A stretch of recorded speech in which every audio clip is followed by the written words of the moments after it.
Bé, gràcies per vindre i en esta roda de premsa de la Federació de l'Ebre d'Esquerra Republicana de Catalunya per parlar de memòria democràtica i de la llei de memòria.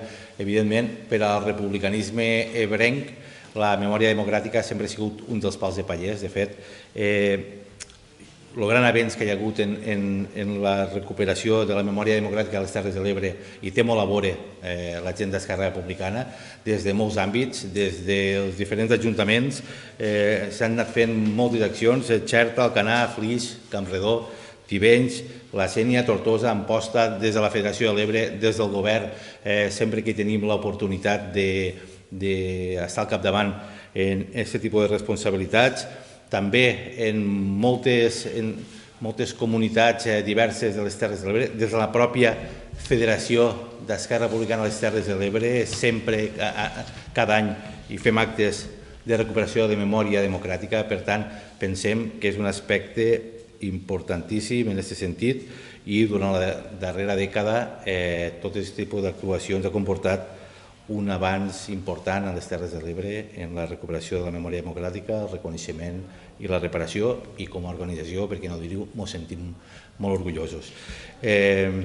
Passo la paraula a la secretària general de la Federació de l'Ebre, a la diputada Maria Jesús Viña, que és la ponent relatora de la llei de memòria catalana que s'està tramitant al Parlament, i ella us profunditza més en el tema. Gràcies per estar aquí. Molt bon dia a tothom. La roda de premsa d'avui és per explicar-vos l'estat en què està la tramitació de la proposició de llei de memòria democràtica. No sé si esteu al cas, però la setmana passada ja va acabar el termini de presentació d'esmenes a l'articulat i us volíem explicar les esmenes d'Esquerra Republicana en la línia que aniran.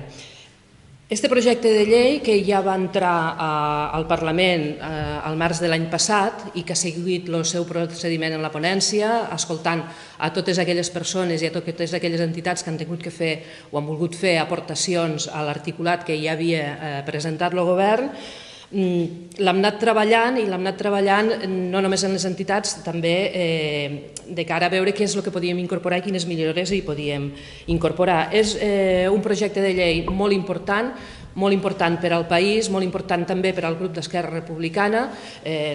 Ja venim de lluny que estem preparant projectes per a poder arribar a la consecució del que tindrem ara, una llei de memòria catalana.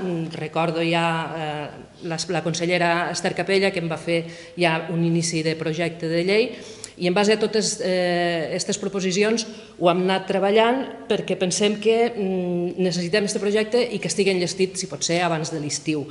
Per tant, us passo a explicar una mica les esmenes més importants que hem registrat el grup parlamentari d'Esquerra Republicana.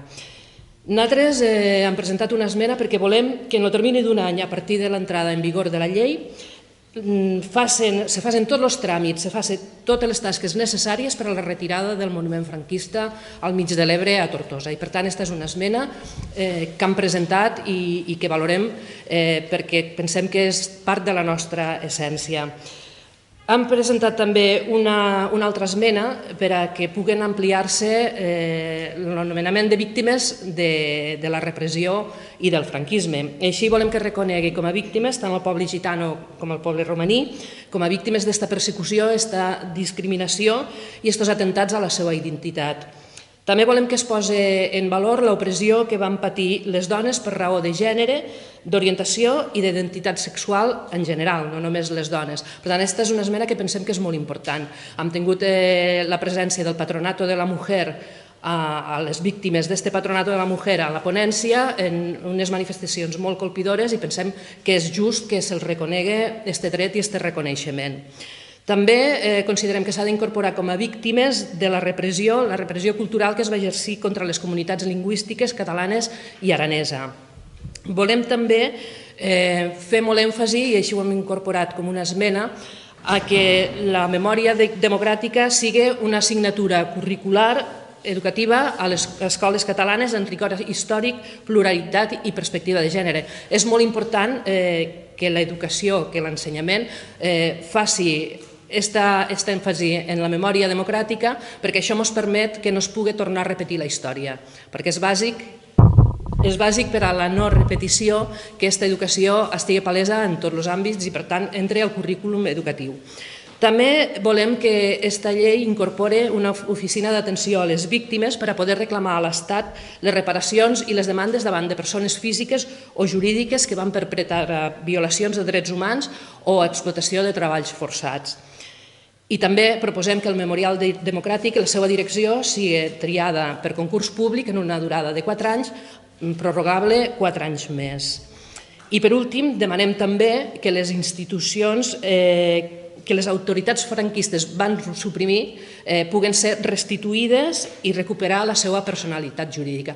Per tant, nosaltres, la llei de memòria democràtica, en tot el seu articulat, ens agrada molt, però a més volem millorar-la incorporant aquests punts. La retirada del monument franquista, el reconeixement de víctimes que pensem que han d'estar específicament contemplades i per tant no hi ha d'haver dubte que aquesta llei les contempla, també fent molt èmfasi en l'educació, que és bàsica per a la no repetició, i també en aquesta oficina d'atenció a les víctimes que pugui permetre que aquestes víctimes puguen demanar aquesta reparació que els és necessària.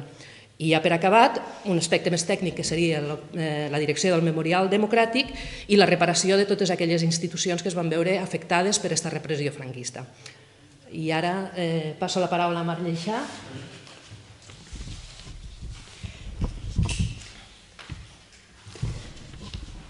Bé, molt bon dia. Comentar del que hem estat comentant ara este matí aquí, sobretot posant molt d'èmfasi i posar de relleu el fet que estem convençuts i també esperançats que amb aquesta nova llei catalana de memòria s'aconseguisqui d'una vegada per totes la retirada del monument franquista que tenim al mig del nostre riu. En definitiva, pensem que l'aplicació d'una llei on en el seu articulat se determina d'una forma concreta la retirada d'aquest monument serà la forma més eficaç i que ens garantirà el poder superar tots aquests obstacles que s'han presentat o que es puguin presentar i que, per tant, se pugui despejar aquest bloqueig derivat del procés judicial que va aturar la seva retirada ja fa un temps. Per tant, celebrem que es pugui desencallar d'una vegada per totes aquest procés de retirada a partir d'esta nova llei catalana de memòria.